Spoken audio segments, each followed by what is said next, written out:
I'm not in the doom and gloom on short term as it comes. So to me, the best thing about real estate is that you can, if you're buying right, you have multiple exit strategies or multiple rental strategies. And short-term rental regulations are important to know if you're wanting to get into short-term. But like now with the advance of midterm rental and that strategy, a lot of times you can just pivot to midterm. You're at 30-day stays and up. And I think that's your first pivot. Welcome to another episode of the We Love Equity Real Estate Show. I'm your host, Marcus Maloney. Today, we have a very, very special episode with Jonathan Greene. Jonathan is a real estate investor from out of the East Coast, so New Jersey, New York area, Brooklyn native.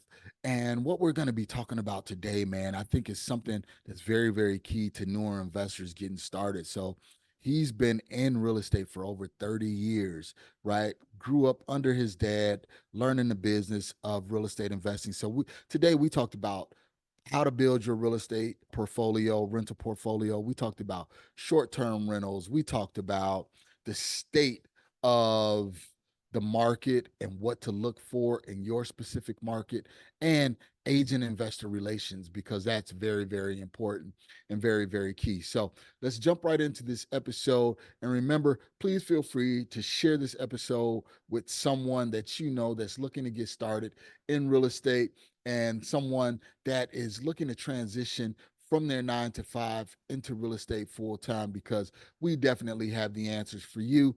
And if you're a wholesaler and you're looking for a real estate purchase contract, go to marcusemaloney.com. That's marcusemaloney.com. About halfway down the homepage, you will see a box that says, "Give it to me, and I'll give you that real estate purchase contract right away, instantaneously, for you to get started." So without any further delay, let's jump right into this episode with Jonathan Greene.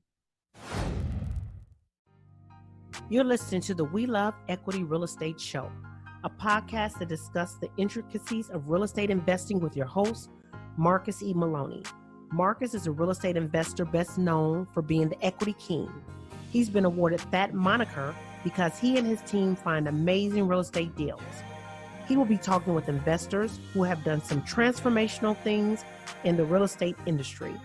They'll discuss their process, their strategies, and how their investments transform their lives and the communities they invest in. We welcome you to the We Love Equity Real Estate Show. The We Love Equity Show is brought to you by ASREA, widely recognized as an outstanding resource for real estate investors with exceptional education, networking, and support, along with profit-enhancing benefits in all aspects of real estate investing. Visit ASREA at www.asrea.org. That's visit ASREA at www.azreia.org.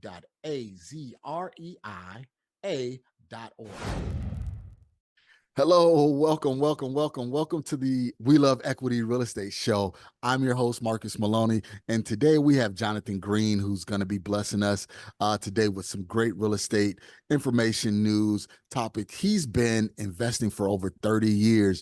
Prior to our conversation, he was saying that he had properties in his name since he was like 5 or 6 years old. So trust me, you want to be ready. You want to listen. You want to make sure you have everything that you need to write down detailed notes, because I assure you that Jonathan is going to bring a wealth of information. He hails from out of New Jersey, born and bred Brooklyn Heights native, and he is a broker also. So we can talk on the traditional buy-sell side, and we could talk investor perspective. We're going to just go with the flow on today, because there's a lot of things that's going on in the markets, up, down, sideways, flat, that we can jump into. So, man, Jonathan, how are you doing, man? Welcome to the show. I'm doing great, Marcus. Thanks for having me. I love equity as well. So I'm ready to get going. Appreciate you having me. Thank you so much. So give us that background, man, because you were telling me that you had properties in your name since you was like 5 years old. How did that transpire? Yeah, so my dad was an attorney, as I was an attorney. I don't practice anymore, but my dad's passion was real estate. Like that, he didn't really make much money as an attorney. He made all of his money in real estate. and he didn't come from money. You know, his dad was an alcoholic gambler, so they'd have money and then they'd have no money. So he kind of developed his own mindset and didn't have that scarcity mindset that he kind of grew up having, because he'd get a new car and then the car would be taken away. He just had this like mindfulness part about him, which I've adopted over the years. So he was buying a lot of properties at foreclosure. Back in the day, there was no internet, so we get lists from the courthouse, go look at them. A lot of times they were locked. We could see they were vacant, so he would push me through the window. I would open the door. So I was really actively looking at properties from the time I could walk on. And I think I always had a healthy like for houses. I just started to develop like a real affection for houses. And then each year that I got older, he would teach me more. He would bring me to all of our rental properties. He would bring me with me, introduce me to the tenants for commercial properties and for residential properties. And then as I got older, he asked me to go collect the rent, which is a whole nother rabbit hole, which was entertaining. But that's how it started. And he was very smart. He had worked for the IRS before, so he had separated properties into my sister and my name on purpose. But he really gave us, you know, I guess like, you know, mental ownership, and said like, hey, you own this. Let's figure out how it works. So even as a child, when nobody really wants to listen to their dad, I was still soaking up the information. And that's good. That's key, because my son and daughters actually just paid off their first rental last spring. So, and like you said, it's that mental ownership. You know, you come from a dad's perspective, they just think, hey, you know, dad is just talking. But when you can show them, hey, you own this, how are you going to collect the rent? How are you going to get tenants in here? It really gives them that ownership perspective. And man, your dad, he laid a great foundation for you, man. So you should be, you know, blessing him and thanking him, Absolutely. you know, no matter what. Yeah, I mean, I think, you know, my kids are 22 and 20 now, and they're interested as I was, but there was something that clicked when he started to ask me to help him collect the rent. I started to see it as a business, and I think that's what really started to, you know, start the trajectory of how I'd look at real estate. I liked it aesthetically. I thought houses were interesting, and my dad was also a flipper, so we would live in a house. It would be like the best house. We loved it, and then he'd say, we're moving. And we're like, what are you talking about? He's like, well, this is how it works. We're going to make this money. So he was always placing real estate in a business context. And it helped me a lot, because it took away the like emotional attachment to house. He would always say, well, you'll have the same room at the new house. You're bringing all your stuff. It's going to be fine. And I think, I mean, I've done that with my kids. I think when they were little, they didn't like it when we were moving, but then they'd get to a new room, new house, and then it's fun. And I think that's kind of the way that I've looked at houses. And I have looked at it as a business my whole life. So I was always thankful to him for that. He passed away when I was 33, about 19 years ago. And that's when I got out of law after that, and really started to do other businesses that were more entrepreneurial, and then really activated more on the real estate side, which I've never stopped doing real estate. And that was something that important that he taught me, that no matter what my career path was, which started as an attorney, that I could always be doing real estate on the side, so that I had something else going that was generating income. And that helped me a lot, because I started, you know, working for the government in 1997, and my salary was 25 grand. So I needed to have something else going at the time. Yeah. I mean, that's big there, you know, because you basically had a mentor along your journey. You know, what was that kind of that one aha moment, you know, or interaction between you and your dad that made you really say, okay, I think this is the path I want to go down? Yeah, it was around the rental properties, because the first summer that I came home I came home to work in his law office, but I had a desk in the back, and I remember sitting down, and he's like, well, this is the rental ledger. You know, here's all our rental properties, which at the time was maybe like 10 or 15 on one side. And he's like, and here's when they've paid. And this is the summer. So I think I came home in May, because it was my first year of college. And like, there was only like a few X marks between January and May for a lot of the properties. I was like, well, you know, why aren't there X marks and all? He's like, well, they haven't paid. And I said, why haven't they paid? You know, like, I'm still like a kid, you know, like, I don't understand. What do you mean they haven't paid? How can they not paid? Why don't you just kick them out? He's like, I don't want to kick anyone out. I like the tenants. I'm trying to help them. And we went through this kind of like holistic approach to real estate. And my dad was a softie. He was never going to be like hardcore. And we did evict a lot of people in weird foreclosure situations, but we would like literally wait till like the absolute end to do it. And But it yeah. was something in that moment of collection and my dad's kind of like ability to focus on the person, and I think I've always described it for newer landlords. I know that part of your audience is going to be newer investors, maybe they're house hacking, new multifamily. Your tenants are the caretakers of your property. So if you're not a good landlord, you're not helping yourself. You're not promoting a feeling of home, especially right now, 2023 at the end, or if this comes out in 2024, like affordability is not good now. Rental properties are important, but being a good landlord is even more important because those people can do whatever they want to your home. They're living in it. Yeah. So if you're not taking care of them, they're not going to take care of the house. And that was really kind of like a real estate and then like a personal perspective that really helped me see beyond, the numbers and see beyond a house and say like, well, we're giving shelter to someone. We're making money too. Like my dad liked to make money, but he wasn't like, if people were a few months behind, he would talk to them and he would try to figure out when that's going to go. But to finish the story, he asked me to figure out how to get paid. So over the summer, I had been talking to them. I would go, and I would try to figure it out. And I was kind of like not great at the empathy part. And I started to learn, and I came up with the idea of payment plans weekly. And that changed the trajectory of how we got paid. We ended up getting paid all up to date within 6 months on all of those, because what happened where people were, get a big check. Some of them were working construction jobs. They get a big check and they wouldn't save it till the end of the month. They'd have to pay for the kids or something else. So we'd say, well, just give us a little, break it up into weekly and we'll pick it up. And that was kind of like the beginning of a landlord journey for me. Wow. That's excellent. That's excellent. So guys, you hear a lot of things, in this story from Jonathan. You got to be able to solve problems. You got to be able to figure it out, because not everything is going to work according to plan. Not everything is going to work according to what you have on your spreadsheet. So you got to be able to move pieces around and have some empathy and work with people, in certain situations. And one of the things that I always say, Jonathan, is we're a service provider. Although we want to collect rents and everything like that, we still provide a service to the community, and we have to make sure we have a quality product, that they will take care of and want to live in, because the last thing that we want is tenant turnover, because that costs thousands of dollars to turn the property over. Absolutely. So with that being said, Jonathan, when you started moving into your own individual career as a real estate investor, what was the first thing that you did? Did you have some of the properties from your dad that, was already in your name? How did you build up your portfolio? Yeah, fortunately, we had a portfolio built that we eventually, and then we took over full time. Really, when we were 21, and then after my dad passed away, we still maintained a lot of those properties. We still have like a few now, but we sold most of them during the pandemic.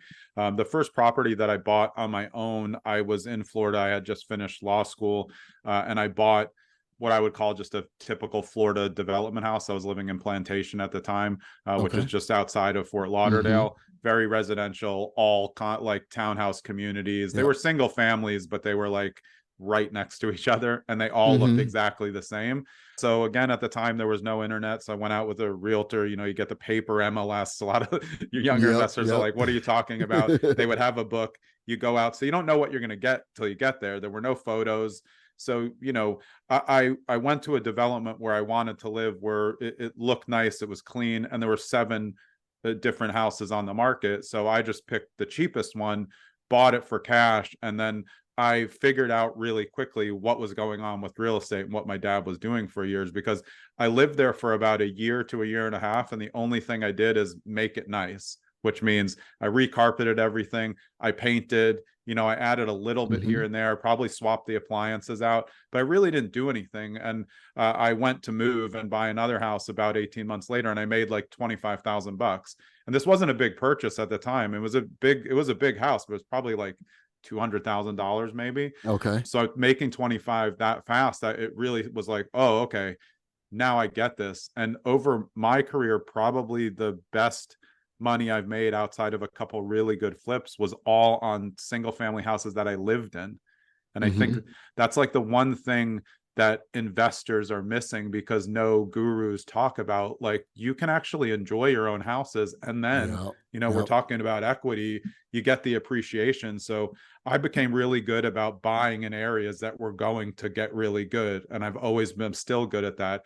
I just know when an area is like close, so that I Hmm. can turn over 2, 3, 4. I don't usually stay in a house more than 5 years. And then a lot of times in Florida at that time, I doubled my money a few times after Right. that. I just lived in a house and I fixed it up while I was in there. And then sometimes as I got older, I do what I call back flipping, which is enjoying the house for as many years as I'm there, doing a little bit fix it's here and there, but then going to buy another house, then it's vacant. Then I do an entire back flip, which is flipping at the end of the cycle of the time, because times have changed, people's tastes have changed. So I put a Hmm. bunch of money in at the end that I've already earned in equity over the time from appreciation. Gotcha. Then I do the flip, and then I get that much more out on the back end and sell a premier product like that. Okay. And that's one of the things that real estate investors are not really talking about is the live-in flips. Yeah. And I didn't understand it when I was younger, but my uncle and aunt, that was one of the things that they did. They would go and buy these crappy houses and live in them, and we would go over like for holidays, and there would be no kitchen. It would be Yeah. one bathroom would be finished, the other one wouldn't be finished. But then they would live there for 2 years, let the homestead act kick in. That way, when they sell it, there's no capital gains or anything like that, because that was their primary residence. And they would do it over and over and Yeah. over, and I was like, I didn't understand it. But now when you talk about it, it makes sense because you get to enjoy the home. You have limited risk versus traditional flipping, where it's like, okay, I got 8 to 10 months to get in here, get out, pay my hard Right. money lender Right. back, plus, you know, get somebody to buy it, close it, and then take that money and do something else. But like you said, you get a chance to enjoy the property, and then you don't get those capital gains taxes, and then you move on to the next property. So that's dynamic. It was one thing that you said in regards to the rentals that I'm really trying to remember. But starting out, right? So your Mhm. father had the portfolio, and you learned from him, and God bless your dad. So after he passed away and everything went to you and your family, what was the first things that you guys did with those properties?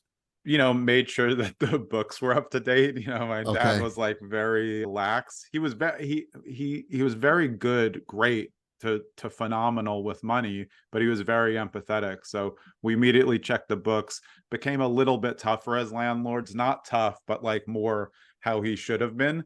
But like a lot of those tenants stayed for a good 10 years after that. So it's not like we came in, we're terminating leases. We made Right. sure the rents were going to go up the next time the cycle came up, because he wasn't big on raising rents either. He balanced multiple properties with cash flow. So he was very cognizant of not trying to like push up the rent each time.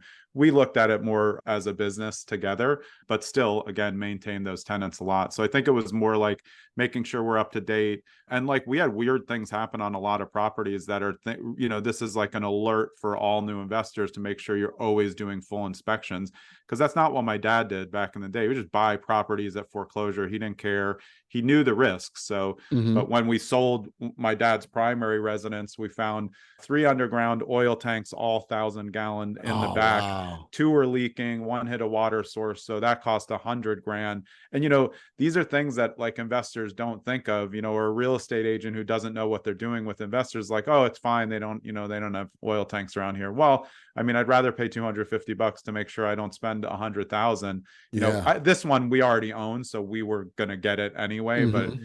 and then we had a commercial property in Cross River in Westchester, New York, that it backed up against the wetlands, and we had a deli there, and they kept saying that the runoff from the back of the deli, which was just like water, was going into the wetlands. And 2 separate times they made us regrade the entire, back parking Back. area, just a wetlands that was like 200 acres. This was literally the edge. It was just sticks. 2 separate times we had to pay $100,000. So these were Wow. things where we eventually were deciding between ourselves, like, hey, which of these do we want to sell? So, we started to sell off the ones that were the biggest pains and then reinvest those into other things. And we started doing short-term rentals a long time ago, well before Airbnb existed. And we found out quickly that it's a different business. You're in the hospitality business with short-term rentals. True. You're True. not in a real estate business. You're providing hospitality. And that was fun. And going back to what we were saying about just the enjoyment factor of real estate, we were buying short-term rentals in just places that we like to go. And we Mhm. weren't going to go all the time. So then we always had a place to go. Like if we were going to Florida or San Diego, we had a place, and then we just short-term rental it, the rest of the time. Gotcha. Again, before the Blitz, Verbo and HomeAway were around then, but they were still kind of new.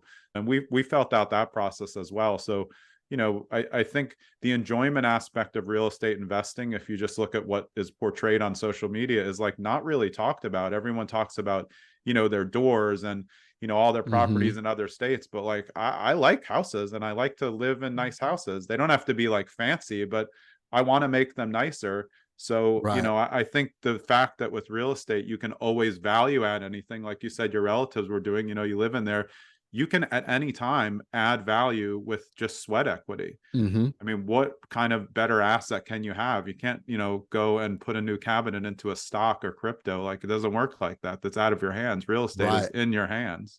Right. You can force that appreciation on your own. One of the things that I did want to touch on, Jonathan, is you being in New York, along the Eastern Seaboard, New York, New Jersey, everything like that. And you hear a lot of people say, well, you know what? I don't want to own rental property in a blue state. I'd rather own a property in a red state. We understand, the tenant laws, tenant friendly states versus landlord friendly states. How do you combat that, being a New Yorker, in New York, and that's all you hear about is, New York laws. And the reason why I speak about it is because I do a lot of investing in Illinois, and there's a lot of people, especially here in Arizona. Oh, I'll never own a rental property in Illinois. The laws, it takes too long to evict, things like that. Can you touch on that subject for the newer investors that Yeah. may live in one of those blue states and kind of concerned about, being a landlord?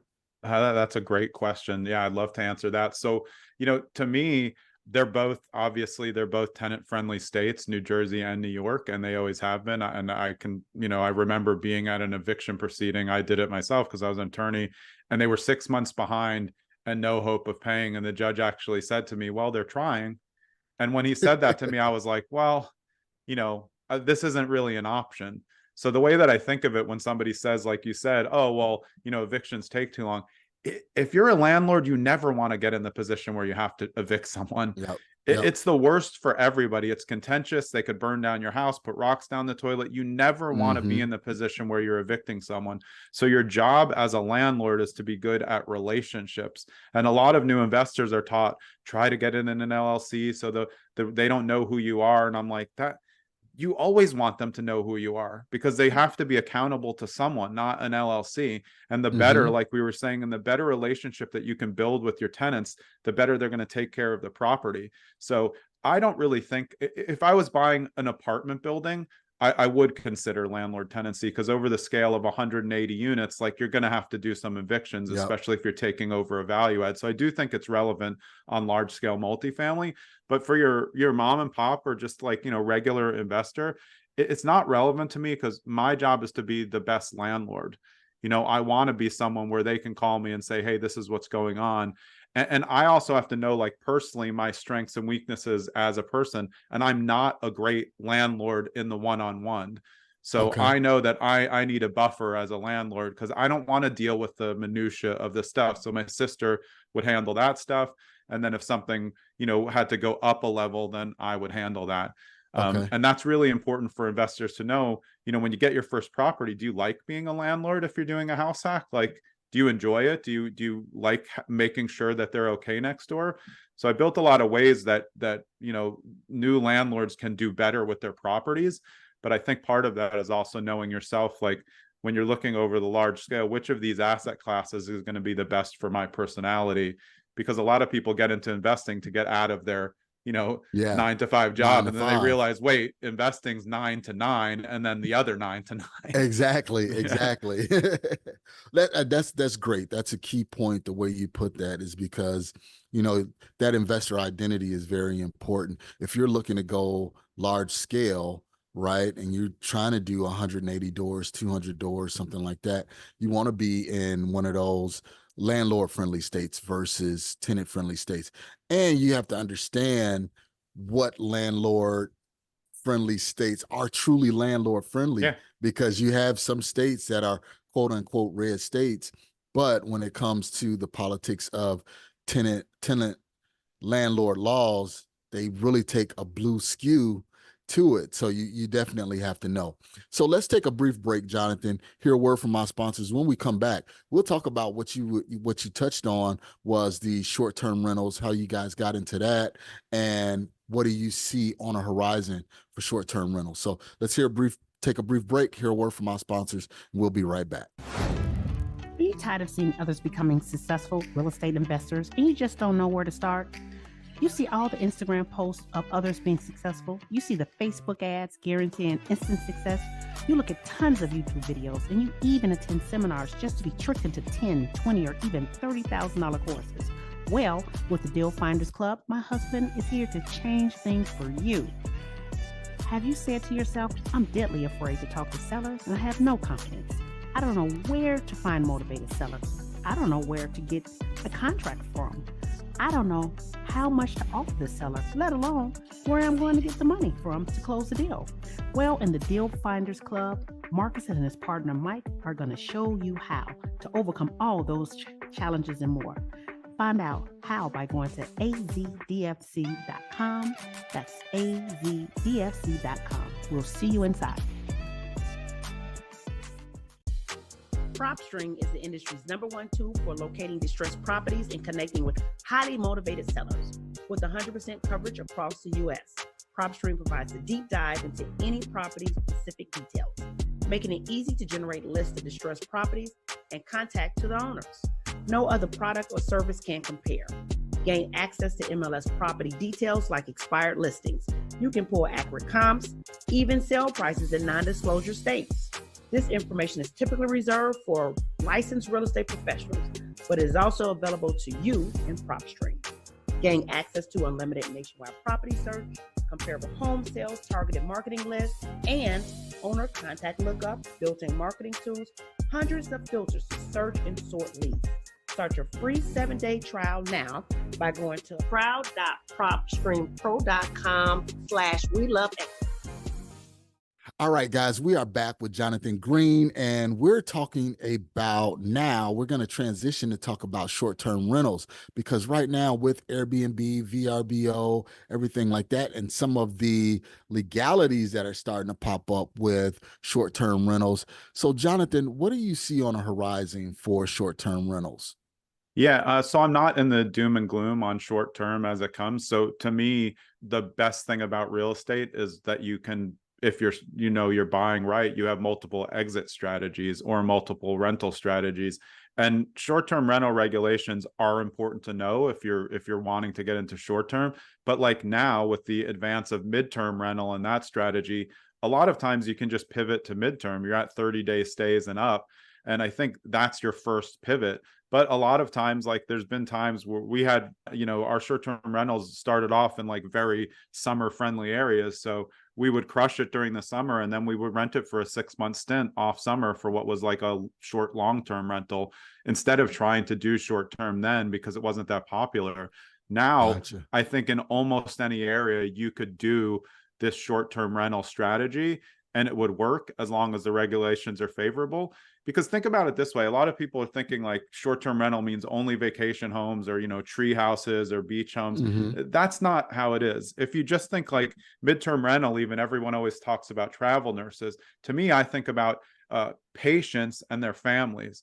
A lot of people are in the hospital for a long time. Do people want to stay in a hotel where they have no laundry? So I Yep. haven't stayed in a hotel in more than 20 years, unless it's like just a 2-day trip, because I like to have, I like my own space. I like to have Mm-hmm. a refrigerator. I like to get groceries. I don't want to go eat out. And that's how we figured out, like originally, like this is great. So we started doing it. And again, that's the thing. So even for like, I live in kind of like a rural area, Morris County, not rural, but definitely like Mm-hmm. not busy. And I'm looking at a property here to do it with, because like I could just go on my local Facebook page and say, hey, whenever anybody's parents come into town, I have a short term. I wouldn't even need to list it on one Right. of the Right. sites. So this is the thing, like you have to be thinking multiple exits, and that's what's really important for new investors. No property should just have one option. Even if you're flipping, prices could change, market could go down, you're going Mm-hmm. to have to rent it. And you have to look at all of those in the beginning so you're never at a loss. So I do know people who, when it started in LA, when they put in the first ban, we used to stay at a place, the guy owned like 7, and he was like, I don't know what to do, because he Yeah. was really good on the short term, and so he had to sell or adjust to 30-day stay, which is just a different model. Mm-hmm. And like you said, it's not new. Corporate housing, that's midterm rentals, that's Yeah, of short-term rentals. course. So it's not like it's something new, something earth-shattering or groundbreaking. It's it's been around for years. You just have to know how to pivot. And that's one of the key things as a real estate investor is seeing the problems coming up on the horizon and how can I get in front of it. So you guys that's listening, you always got to keep that in the forefront. Just like Jonathan said, you have to have multiple exit strategies. So if you're buying this property for a short-term rental, why don't you run the numbers as if it was a traditional rental or a Exactly. midterm rental? That Yep. way, if you don't hit your short-term rental marks or goals, you can still have, good income coming in as a midterm rental, or you may Yeah. just need to move into it. Yeah, and I can tell you, like the best idea for house hackers, which is people who want to buy a multifamily, live in one side, and rent either the other or the other units. The more units you have, the more opportunity you have to turn one of those into short term or midterm, which is going to make you x more money. In my area, short term versus a regular monthly rental, that could be 3 to 4x on Yep. your numbers if you do it correctly. Even taking into account vacancy rates. So for me, like if I was buying and wanted to house hack now and I was going to live in one side, I wanted to get extra benefit on the other side, I'd be thinking short term or midterm. Closer you are to transportation, the better. There's just so many options. And the pandemic changed the way we look at rental real estate. So there's just people who, they don't want the burden of home ownership, and affordability is high. But look, there's a lot of people who just like to be mobile, True. just kind of like fix up van philosophy. That's who stays in short-term rentals. You can do it everywhere. You do need to research it. And like I like using sites like AirDNA, but what I do when I want to look in an area for a short-term rental is I go on Airbnb, which just happens to have the most, and I go as if I'm going to rent a place there, and I look at what's on the market, and Mm-hmm. what's available, and I look at the how nice they are. And if there's not a lot of nice ones, I immediately know like I can do fine here. Right. The regulations are okay because there's enough that I can see, but they're all kind of like old, and they Mm-hmm. haven't upgraded to like superhost capacity. And now for people who want to get into short-term rental now, I mean, you have to understand you need to spend money on the experience. Short-term rental now wins are all experience based. You want to be adding as many amenities as possible, because during the pandemic, hedge funds were buying short-term rentals, which increased the volume, but there's a lot of bad short-term rentals. So those are going to be Right. sold. They're not nice. They're just kind of blah when you get there. That's Mm-hmm. not what people are looking for. If you're at the top 1%, you'll never stop making money in short-term rentals. So I'm not in with the doom and gloom. I love short-term rentals. I always will. I always want to stay in them. I just think you have to be smarter than what people did during the pandemic. Was like, ooh, other people are making money, let me buy one, and Let me, not really try that hard. Yeah, yeah. And like you said, you have to go in with a hospitality mentality. You have to go in and say, how can I make this experience enjoyable for the guests, not look at how much money can I make off of this asset without doing, anything to it. So it's just like going to a hotel. Do you want to stay at a 5-star hotel, or do you want to stay at, the Dewdrop Inn, that's Yeah.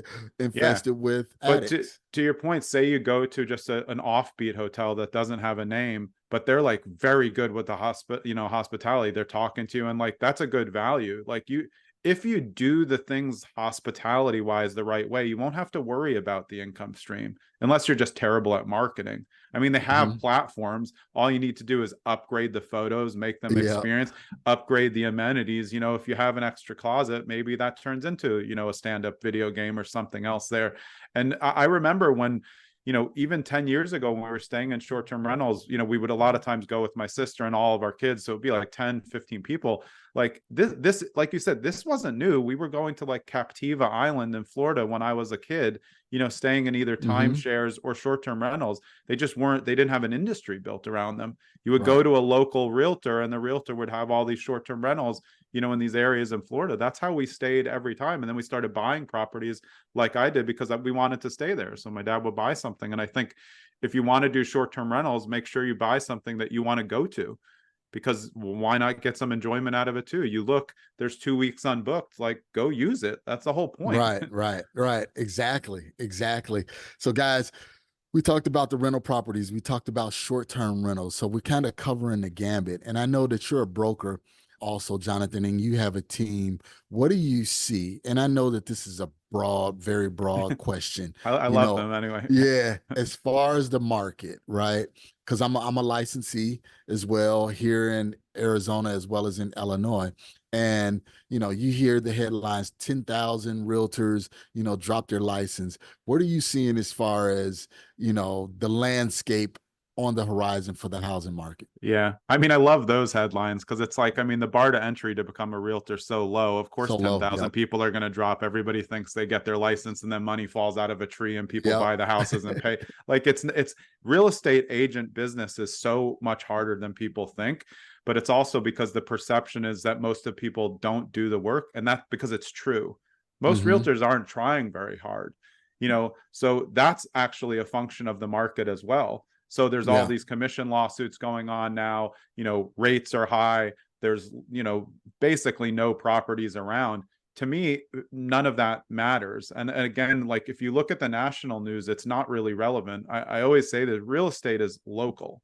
So like, you know, you're in Arizona, you know, your area, that's not going to apply to the same, you know, as in your other area, like in Chicago or in Illinois. Right. These are, every single market is local. And if you just focus as an agent or an investor on the markets that you're in and just focus on those, ignore the national news, pay attention to the rates, but like, it doesn't adjust what I do. I've never stopped doing what I do because of, you know, a highlight reel out there. Do I think it's going to be different? I don't think rates are really going to come down that much over the next year. You know, maybe if we're lucky, they touch the sixes. But I think what's going to happen is a lot of people, this is like cyclical, you know, like our parents had rates in like in double digits when they were taking mortgages. So like what happens is people who have been put themselves on the sidelines for a year, if it doesn't move in a year, they're going to be like, well, I mean, let's buy now, but they're going to lose, have lost all the money. So I'm never one of those people who's like, buy now, buy now. It's not a great time to buy now, but if you're comfortable with the rates, like you can still do well. You don't know what the market's going to do, but everybody in the beginning of the pandemic who was like kind of panic buying to go to the suburbs, and everyone's like, oh, everybody's overpaying. They've all up 200 grand. Yeah. Every single person who bought like at like April to June of 2020 is up 25% on their equity. And this is a show about equity. So it's like, you know, what if, when people say, well, I'm going to wait till rates go down, I said, well, how long are you willing to wait? What if they go up? Well, they said, well, the news said they're not going to go up. I said, what is the news? I mean, what's the news? It's just like parts of, it's like a weather reporter. I mean, come on. You know, they said it's going to snow and then it's 60 degrees out. I mean, you know, so like to me, if you want to be into real estate as an agent or an investor, your job is just to always be focused on your markets, you know, and they could be out of state markets, but anything that, I don't watch the news, I don't listen to it, I don't look at anything national. The only time I look at it is so I can make a TikTok video mocking it. Right. That's it. That's true, because you hear and you see so much misinformation out there. You know, one person to say, hey, hold on to your shorts because it's going to be worse than 2008, right? Then somebody else says this is the best time in the past century to buy real estate, you know? So You have to have your own personal perspective and look at your own balance sheet. What can I afford? What can I do to keep my investment career, my investment strategy moving forward? So, guys, listen to what Jonathan is saying is know your own, have your own perspective. Don't get out here and follow everything that the news is saying, because again, they're taking a national perspective, and the data that they collect is normally dated. So what Of they're course. saying today is what happened 2 months Last ago. quarter. Yeah. Right. Yeah. But think of it this way. I mean, the reason I don't watch the news is because no matter which, side you fall on, it's all extremes. Yep. And that's what real estate news is. It's all the extremes. You can watch one thing that says we're going to a recession, and the other is a housing bubble, and the other says it's going to be great. None of that makes any difference if you're just focused on what's there. You have to focus on, it doesn't mean that an asset's not going to come up in your area.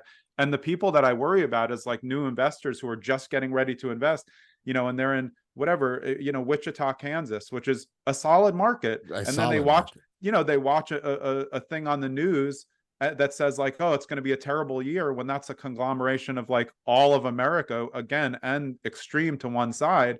And then they're going to be like, oh, this isn't a good year to invest. And they're going to wait 2 more years. Rates are going to go up. They're going to see that property that they could have bought, for 2 years. And we all have those along you're in it. You have those like, oh, I missed out on that one. But if you do it long enough, you're okay with the ones you miss out on. But it's like, it's very tough if you're new to go into this right now with these high rates.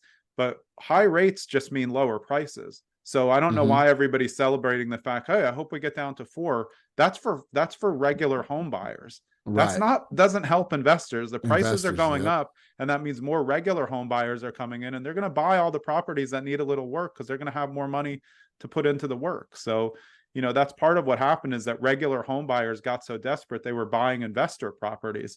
I'd go look at a property that clearly a dump, that no single family homeowner, first time home buyer should ever buy. And I can hear them talking with their agent. Oh, I think this is going to cost 10 grand. And the agent's going, yeah, 10 grand. I'm like, this is like 95 grand, Right. And so they did buy a lot of those houses. And I think they're probably suffering for it because, cost of labor is up. Labor's hard to get on flips, especially for people who don't have their own crews. So, not a doom and gloom for 2024.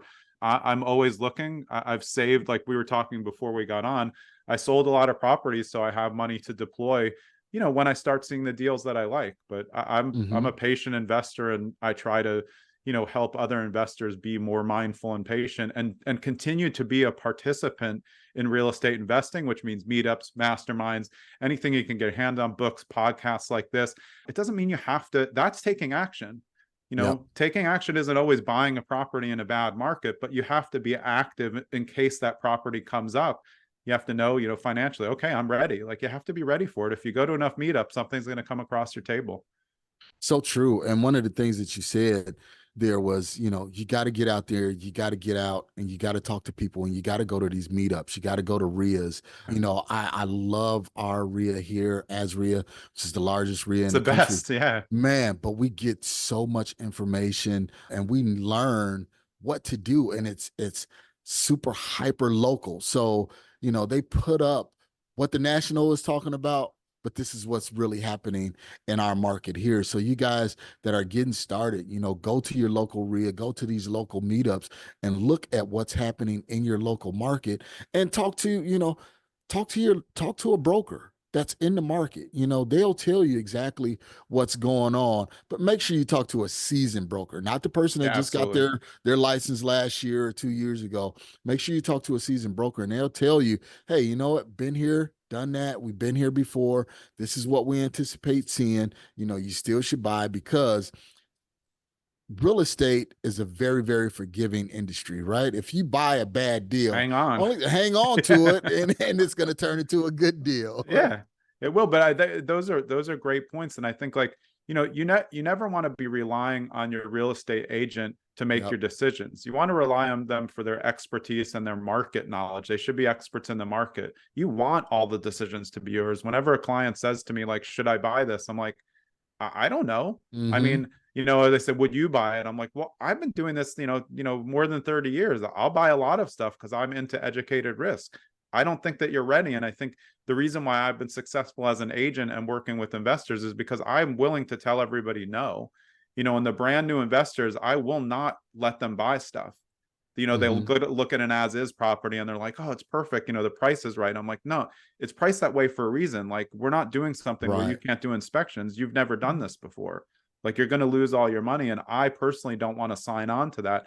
That's the kind of agent that you want, who's willing to tell you no, because then, they don't have what we call commission breath, which is just chasing it. They'll say yes to anything. That's not, you want a partner, in the business, whether you're doing a JV deal with an investment partner or you're trying to find the right agent as a newer investor, which is tough. It is tough, but you're just looking for people who invest as well, understand the market, and who are looking at the same type of things that you are and are selling those type of properties. And they become partners that you can work with over and over for years. Yeah, yeah. And one of the things, guys, that you should also talk with your agent about is tell them your plan. Hey, you know what? Look, I'm going to use this as a live-in flip, and I'm looking to buy 3 or 4 more of them in the next 10 years. What part of this plan can you help me out with? And just get their perspective and see what they can do. If, like you said, if they're just coming to you with commission breath saying, well, just buy this one now and we'll talk about, your future plans in the future, that's not the person that you want to work with. You want to work with somebody that has your best interests at heart. Naturally, realtors, we need to get paid in order to, keep our lights on and everything like that. But at the same time, you want to build that relationship so it's long lasting, to where Absolutely. they can see, where they can say, hey, I remember when he bought his first property and now he has 25 doors or 30 doors or something like that. Yeah, and look, I mean, everything about real estate to me is a win-win. Investing, if I'm buying off market, I'm trying to create a win-win scenario where, that's a good deal for them. It's a good deal for me. I often have to explain, like, listen, I'm an investor. I'm not going to pay you market value. If you want to go on the market, we can list your home, do open houses. They're like, no, of course, it's a hoarder house. I don't want to do that. So I'm just like, well, let's find the area where we can both walk away feeling good. And if you focus on that in all of the ways that you build relationships in real estate, the deals will just come to you. You have to be a participant in the things. And then when you're new, you don't know how to participate. So you start to soak up the knowledge at the meetup. And then, you get comfortable. You ask a couple of questions. Your job is to, like, I always just trying to make friends. Yep, Like, I that's have it. like thousands of investor friends. Like, what's better than that? Like, they're going to tell you the real stuff. They're going to take you to their flips and say, hey, this is how it's going. And I've always said this. And again, I've been in this my whole life on the investing side. Real estate investors, one, love to talk about themselves, love to show off their properties. Yep. So if you can come and be of assistance, or you're just generally like really interested, there's very few real estate investors who are going to be like, oh, I don't want to help you. It's just the someone who just asks, like, hey, will you be my mentor, with nothing else there. It's like, well, I don't know anything about you. Why would I Right, be your right. mentor? You want someone who's like really like salivating at real estate. Investors will show you their properties. Like, it's a great way to help people, figure out what things cost. It is. And you know what? Just if you're new and you're looking to get started, provide some sort of service or resource to that investor. If you see that they're doing fix and flips and you have the time, you may want to talk to them and say, okay, well, what in your business do you need assistance with or help with? Even Exactly. if it's the menial things, hey, you're changing locks. Okay, can you run to Home Depot and pick up, a Yeah. contractor pack the locks, something like that, and that's your foray into, the industry and into the business. You can't think of yourself too high to say, well, when I worked my 9 to 5, I was making 100 grand and I was, the manager of so and so, but you're not there now. You're Yeah. starting over, and you have to be humble and have to start at some point. Yeah, I mean, that's a great point. I worked for the government for 7 years, and I remember all of my friends, like, raises were difficult to come by for the government. And they would always ask me, how do you keep getting raises? And I said, well, every time they would ask to put me in a higher position, it doesn't come with pay. And a lot of people reject those positions. And I would say, it's fine. I'm just going to do it. I'm going to prove how good I am at the job. And I know I'll get paid. And every single time, three Yep. months later, I would get the upgrade because I proved. And there's nothing wrong with proving yourself. That's what I mean. Like, Mm-hmm. if you want to be a gopher, like, that's the best way to learn. If you can pick stuff up or go get permits for someone, anything, you're going to learn a lot that way. And I think if you look at the overall stories of a lot of, like, like very social friendly real estate investors, those are the stories that you'll hear. I fortunately was very lucky. My dad, like you said in the beginning, was my mentor. But if you go to enough meetups, you'll find mentors and friends. I hold meetups, and like we're connecting people. They do more deals because you see more people just like you, and you're like, wait, that person over there in shorts, 19 doors. Yeah. Because read The Millionaire Next Door. Not everyone's on social media trying to tell everybody how much. It's just a lot of people just doing what a lot of people did, which is just buy rental properties and see where they go. So simple, you know what? And Jonathan, and kind of wrapping up here, I enjoy this conversation, man, me because too. this don't Appreciate even feel it. like a podcast. No, it's right? the best. That's why podcasts are so fun. You can just talk about real estate investing, and hang out with people who have the same passion. What's better than that? Yeah. And guys, don't get so caught up, on social media, as we were talking about, looking at the glitz and the glamour. We all know that there's posers out there, there's fake things out there. But if you be around real estate long enough, you'll see the guys, like myself with the gray hair, and they say, well, what have you been doing? You know what? Just buying rentals. Just buying rentals. We'll do a flip here and there every now and then. We'll do a wholesale deal here and there, but the real wealth is holding those assets. And that's why we call it, the We Love Equity Real Estate Show, because that's how you build up that equity. Yes, you can get forced appreciation by doing flips, but then you have those capital gain taxes on the back end. And I've been there. I got caught with the bug saying, wow, you know what? I love flipping. I want to get out there and do it. I want to get out there and do it. But then it was like the amount of work that you put into that, you get a big reward at the end, but when you count up the hours and the time and things like that, you're like, man, I just did this flip and I made minimum wage for the past 9 months. Yeah, exactly. So, and then you always have those regrets at the end of the day. You say, man, you know what? If I would have just held that property that I flipped 4 years ago, you know what? Yeah, I made a 90 grand check, but I would have 400 grand in equity, right now. So, well, Jonathan, man, this has been an awesome episode. Thank you so much for being here, man. For somebody that's trying to reach out to you, trying to find you, I know you said you had a meetup. Where can we find you? Where can we reach you? Yeah, best place to my hub site is Trust Greene, and Greene as an E at the end. So it's just trustgreene.com. Pretty much everything's on there. Like your podcast, I also have a podcast called Zen and the Art of Real Estate Investing.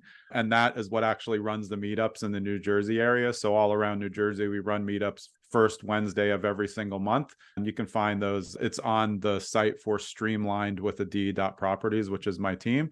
And then on social, you can find me at Trust Greene everywhere. I have a bunch of YouTube content that is just like, there's an investing playlist that goes over literally anything that you've ever wanted to know. Oil tanks, sewers, it's out there. I agree, like social media is like a very, very awkward landscapes, but like this is the best example. And I always say this, like, if you want to know if somebody knows about real estate investing and you've seen them on social media, just find a podcast episode where they've been a guest. And if you can't find any, they're probably not really in the game, because to be able to sustain a real estate investing conversation for 45, 60 minutes without blinking and, going back and forth means that everybody knows what they're talking about.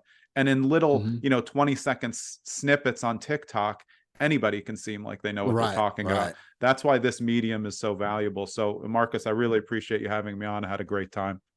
Thank you so much, Jonathan. I really appreciate you being on. So, guys, you know exactly what to do. You know what I always say, information, education without information. I'm sorry, let me go back. Information without action is just education without information is simply scratch it. I can't even remember it, but you guys know what to do. Get out there and take the massive action, because just as Jonathan said, just going to your local meetups, meeting the different investors, seeing how you can help, that is action. Action is not always going out there closing a transaction, but you just want to move one step further. So, Jonathan, I really appreciate it. Thank you so much for being here. And guys, that is a wrap. Always feel free to leave us a 5-star review because I need to know if I'm bringing the right guest on that serves you and you're listening. So make sure you reach out to me. Let me know. And then also, I do a 15-minute free consultation. Go to marcusemaloney.com. That's marcusemaloney.com. I just love to talk real estate, as you can see. So jump on. Let's meet, greet, and let's talk real estate. Thank you so much, Jonathan. I appreciate it. Yeah, I appreciate it. Thanks. Thank you for listening to today's show. I picked up some great actionable items, and I'm sure you did as well. If so, let me know. You can always reach me via social media at facebook.com/MRCSMaloney, Twitter at MRCSMaloney, and of course, IG at MRCSMaloney. You can also always reach me via email at mmaloney@equityri.com. Make sure you reach out to our guests as well. You can always find their contact information in the show notes below. If you have not subscribed already, what are you waiting for? Join the family. And while you're at it, leave us a 5-star review. This is how we tell if we're providing you with what you need for your journey. If there's someone you would like for me to interview, or if there's a subject matter you would like for me to cover, please let me know. Finally, if you're looking for additional information about real estate investing, go to equityrealestateblog.com. Also, youtube.com/Marcus Maloney. Until next time, family, always enjoy the journey.